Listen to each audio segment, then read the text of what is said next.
Hi. This week's challenge comes to us from Carl in Milwaukee, who asks me to write something that reflects the church and church music. Okay, so let's see.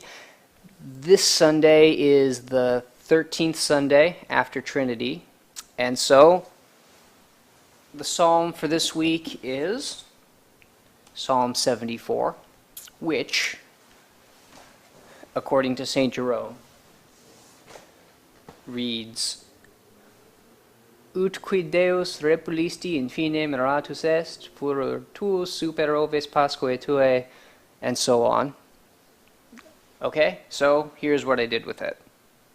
Ut quid Deus repulisti infine miratus est, furor tuus super oves Paschae tuae. Me molesto congregationis tuae, quam posedisti ab initio redimisti, viram hereditatis tuae, oncino, in quo habitas Deo. Leva manus tuas in superbias eorum, infine quanta malignatus es inimicus in sancto. Et gloria. Now that's in the Dorian mode, a choice which, given historical considerations, really has more to do with my own voice range than with any melodic or harmonic implication.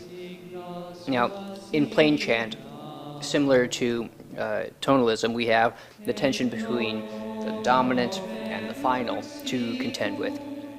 And although it happens that in the Dorian mode, the dominant is the fifth scale degree, just like it would be in tonal music, it's not necessarily the case. So perhaps some other time I'll take a closer look at a mode like the Phrygian or one of the plagal modes, which puts the dominant tone in a different scale tone. Now, my background is in liturgical music, so I was able to write this one out for the most part without too much reference to the piano. I copied down the text for the first two verses and set them to an antecedent and a consequent, beginning and ending on the dominant and the final, respectively. After I sounded those out and corrected a few notes here and there, I identified the salient motives and applied those to the remaining 8 verses with an eye toward bringing out the stresses in the text, and then filled in the gaps around those motives. So the result is not quite strophic, and at the same time not quite through composed either, because of the various differences in length and meter from one verse to the next. After that, I turned my attention to the drone in bass. The voice leading is simple enough, but I needed to find an appropriate passage with the desired number of syllables to fit into the space that I had reserved. The passage that I ended up using, Ut quid Deus repulisti infine, happily lines up with the last few syllables in the tenor line, so there's no jarring contrast between the vowel sounds, between the two of them. In the recording, then, we have the anagogic and dynamic stresses in place as a matter of performance convention, and so there you have it.